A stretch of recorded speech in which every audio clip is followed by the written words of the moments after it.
Welcome back to another episode of the Sir Purrcast. I'm once again joined by special guest, Dr. Sarah Hokinson, also known as my mom. Hello. But in today's episode, we are going to be going over all of the Panthers-Steelers games that have ever taken place. So first, we should explain why we are fans of said teams, because in case you didn't know, my mom is a Steelers fan, which is why we're doing Panthers-Steelers. Yes, well, I am a Steelers fan because I'm from Butler, Pennsylvania. I grew up watching the Steelers. My grandfather was a big Steelers fan, and after church on Sunday, I would go over there and have brunch, and we would watch the Steelers games, and I would eat Utz cheese balls, and it was really fun, and so it was just my hometown team. I really didn't consider even the option of choosing a different team. My dad is from Philadelphia, and so I do have a personal fantasy of a Pennsylvania Super Bowl someday. I think that would be very cool, but I'm not officially an Eagles fan. Eagles fans are very mean. The Steelers universe is a fun and engaged crowd. Go Steelers. Well said, if I do say so myself. I'm a Panthers fan because, unfortunately, I did not grow up in North Carolina. Very sad, or South Carolina. But I had a stuffed animal that was a Panther, and at the time, they were in the Super Bowl. So, just over time, my love for them has grown. It is pretty amazing, though, that you went from being like a 4-year-old with a stuffed panther to the knowledgeable, dare I say, obsessed fan that you are today. Yes. Well, today we're talking about Panthers and Steelers.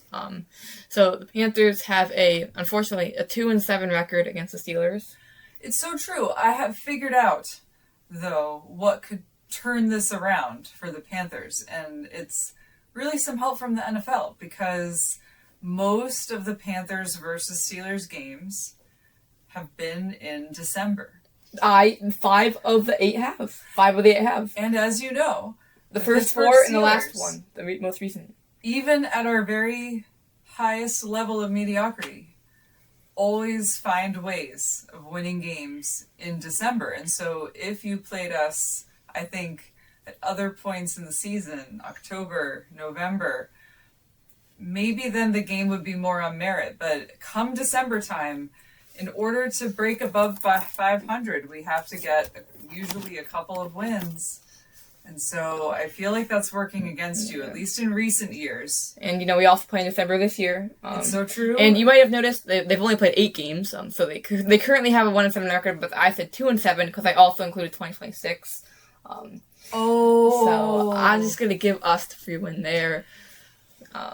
But yeah, 5 of the 8 games so far have been played in December. The first 4 were played in December, and then the most recent one, 2022, was played in December. But there's attended, in fact. We did. And then there's also, the complication of, Panthers more of a warm weather team, where the Steelers are used to playing in the cold in terms of, December. That's so true.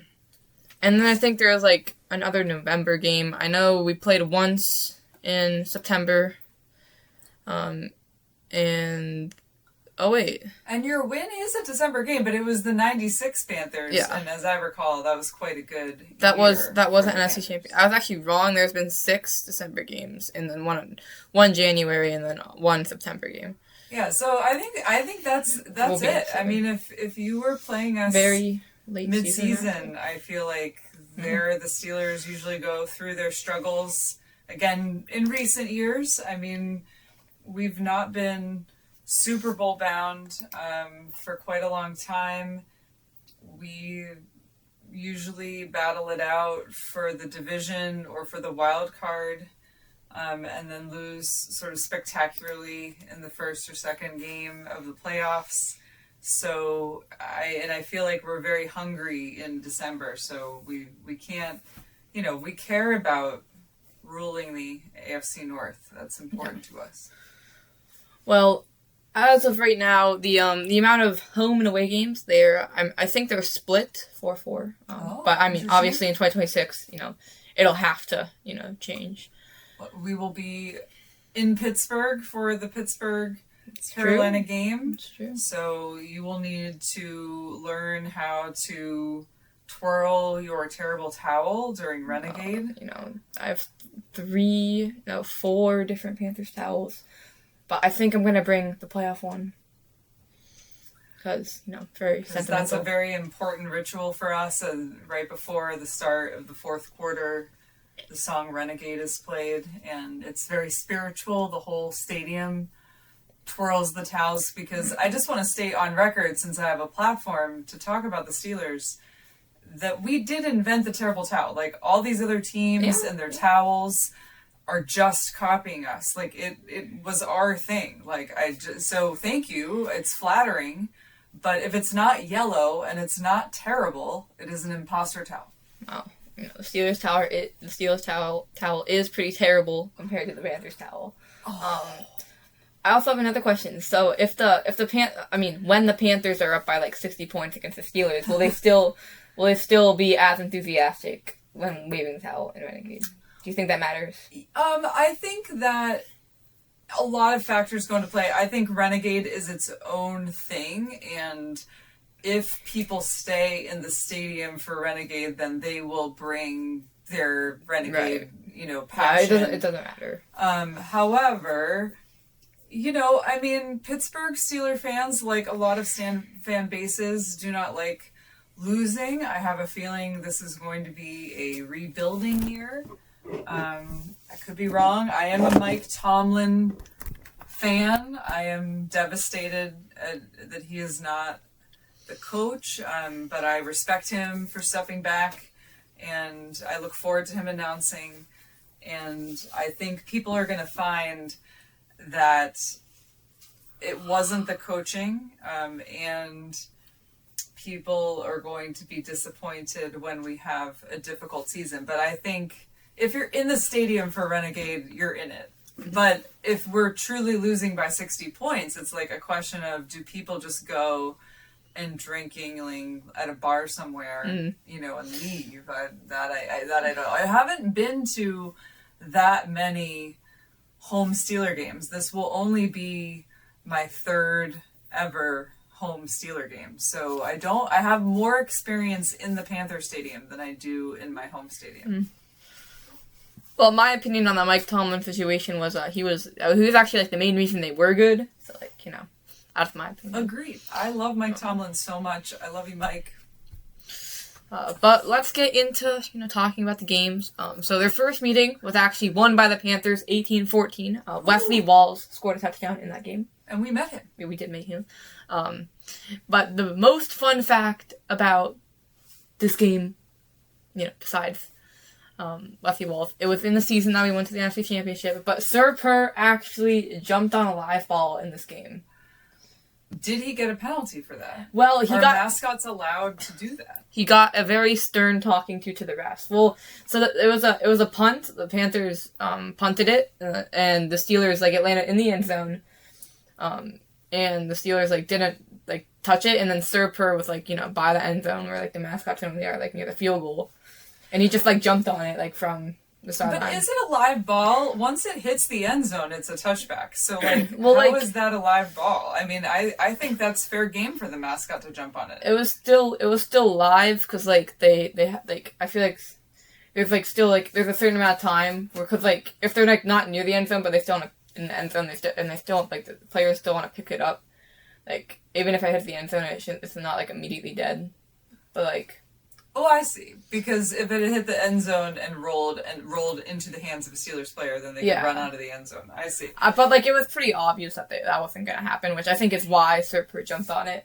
Yeah, because I feel if they're clearly letting it go, then and it's clearly a dead ball, then why not let Sir Purr? I mean, there was no actual harm done, but he did get a stern talking to, but it was pretty funny to watch. I've watched the clip a couple times.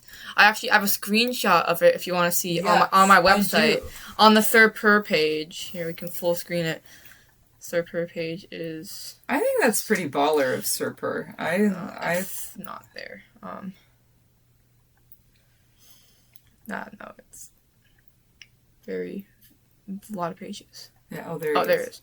On the Sir Purr page, I have a picture of it. I screenshotted it. So it's right here. He's wearing a Santa hat. Nice.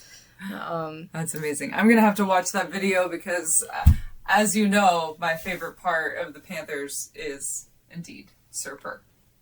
Yes. Well, speaking of Sir Purr, you might have noticed that our mask, or our profile picture for the Sir Purrcast has changed from just the old 1995 to 2012 Panthers logo to a picture of Sir Purr, which was actually hand-drawn by me, so... It's pretty awesome. And now it is above our doorway, so when you come into our house, Sir Purr is saying hello. Yes. Which I'm fine with, because again, Sir Purr, best mascot in the NFL. I can say that as a Steelers fan. We botched our mascot so hard, so... I don't think humanoid mascots can ever really work out. Like, I just don't think I don't think any of them are good. When we went to the Patriots game, they had both the human Patriot, who was awesome, and then, like, the humanoid Patriot, who is stupid looking. Yeah. So. I mean, I just don't think any team has ever done them right. I think the closest one is the Vikings one. But the Saints one is by far the worst. Like, the Saints mascot is so bad. I believe you. Like, look at this. Like, for some reason, they gave him, like, a massive chin. Ooh, yeah. That's no good. Don't know what they were thinking. But getting back to the games, their second game was in 1999, which I feel like the Panthers, the Steelers, like, during these times, they just caught them at, like, some rough years. Like, for example, like, you know, the Panthers' only win was, like, one of their better years, but the majority of these games have been in some of their down years, in my opinion. So I think, you know, it's just, like... what you said about the December, and then also... And day after Christmas, Boxing Day, hard day to play. You know, you've been probably distracted with your family. Right. Opening presents if you celebrate Christmas. And even if you don't, there's just a lot happening at that time. I think the 26th is a hard day to play football. And indeed, that's the weekend this year that we are going to the game. So once again, this will be, you know, Merry Christmas to us and a difficult setup for the Panthers. And then obviously the next game was played in 2002, the year after we only won a single game, so it was still a big rebuilding year. But I think we should talk about the scores of these games, because, I mean, it's not, with exception to the next two games that we're going to talk about, like, these aren't, like, blowout games, or many of them are quite close. Like, the game, you know, 30-20, you know, that's it's not... I think the next four will kind of prove you wrong, but because you know, 14-30, 3-37, 3-27, 19-37, and 21-52. Ooh, 21-52. That's pretty tough. Yeah, but I mean, that was the only Thursday night football. That was a Thursday night football game, so they played on primetime once. Which, unfortunately, I actually do remember watching that game, but I also remember turning it off very early on when the Panthers were down. Pretty big. But I remember watching it with you. Yeah, that's true. That was a good game. But the fun fact about Panthers-Steelers, they have actually... Panthers and Steelers have played... the Panthers, because they haven't been around, 8 times is, like, the fewest number they've played any team. Like, I mean, it's tied with, like, a couple others. But they've never played... besides, like, the year they play your whole division. Yeah. And it's going to remain that way with 2026. Yeah, I mean, because they could be one of the, like... One of the three. Like, one of the free teams, but I think... But it just never worked out that way. I hope it does in the future, because we've got to get this rivalry going. Yes. And just, you know... And it seems like it's good for my record, so... But yeah, I mean, the last game they played, it was definitely, you know, one of the closer of one score. The one of 2 one-score games in the series besides the first one, 16-24 8-point game, which is the one that we went to. It was a great game. I mean, it was an exciting game, I think, for you. you were a little disappointed at how many Steelers fans had traveled from Pittsburgh and far and wide, because we are one of those teams that has a national fan base. And so it was, again, looking a little terrible yellow in the Panther Stadium. But there were moments where I felt like it was possible that we were going to lose. And it was our first, mother-son Panthers experience. So I was rooting for you, even though I think that game I wore like a Steelers hat and then the Panthers sweatshirt. So I was trying to balance it out. We were on the field, so I was like trying when the Steelers passed by to say "Go Steelers," so they would know that even though I was dressed as a Panthers fan, that I was still a Steelers fan. I did see TJ Watt, which was pretty cool, and Mike Tomlin walked right by us. That was awesome. So great game. No, I mean, I remember that game. It was definitely a disappointing loss. We had a really good play from Sam Darnold to DJ Moore. But we just, I think we had trouble getting stops on third down. Who was the Steelers quarterback? Because I feel like during Kenny that Pickett. era, it was like, who It was Pickett. Oh, it was his Kenny rookie Pickett. season, I think. He's on the Panthers right now. You know that? Yeah, Kenny Pickett is dead to me. I mean, I had so much love and hope for Kenny Pickett, and then he just betrayed us. So, Kenny Pickett, I mean, good luck to you. I hope he is a better and more supportive backup to Bryce Young than he was a quarterback to the Steelers in the end. But, he did get a Super Bowl ring. He was on the Eagles, so, he got what he wanted. Yeah. Well, speaking of Bryce Young, I just found a very critical error on the Bryce Young. I have a little Bryce Young stand on my desk, but they actually made there's an error on the thing, as you can see in the bottom. It does not say Bryce Young. No, it says Bryce Young. Yeah, they replaced the G with a D. So typo. I'll have to typo. Fix that. But I mean, you can't actually see it when it's in the stand, but still. Well, this could be Aaron Rodgers' last season, so I think I say that just because I feel like with players like Tom Brady and Brett Favre, and they say it's their last season and then they find a way to keep playing. So in theory, this is Aaron Rodgers' last season. I don't think it's going to be a beautiful one, and I do think Bryce Young is going to have a breakout year. So I think the Panthers are going to put up a lot of offense. I do kind of hope for a snow game. I've kind of always wanted to go to a snow game. They look so cool on TV, but I'm going to buy a heated vest just in case so that I can stay nice and toasty warm. Well, that brings us to the last topic of this podcast. What are our thoughts on the 2026 game? I think that so here's what I have to say about it. I'm of a mixed mind. I don't think the Steelers are going to have a good season, and so if they're not in contention, if their record is sub 500, then I think the Panthers will easily win it, and I do think the Panthers are going to put up a lot of offense. However, if we're battling it out with Cincy, because my prediction is that the battle will be with Cincy this year. I think Joe Burrow is going to come back like a beast, full of rage. If we're battling it out with Cincy for the AFC North, then I feel like we're going to turn it on because we might need that win to clinch something. But I'm just not thinking that is even the position that we're going to be in this season. So right now, my prediction is that the Panthers will win. I mean, that's kind of what I think too. Obviously, I'm very, very high hopes for the season. I don't think we're gonna have that much trouble in terms of winning the NFC South. Obviously, the Saints pose a little bit of a threat, but I'm not actually that worried about them. But I think it could be a good game. It's an away game in the cold, so you never know. Especially if the Steelers, even if they aren't doing well, it absolutely could be a trap game. Just because, I think the Panthers will be one of the better teams in the NFL.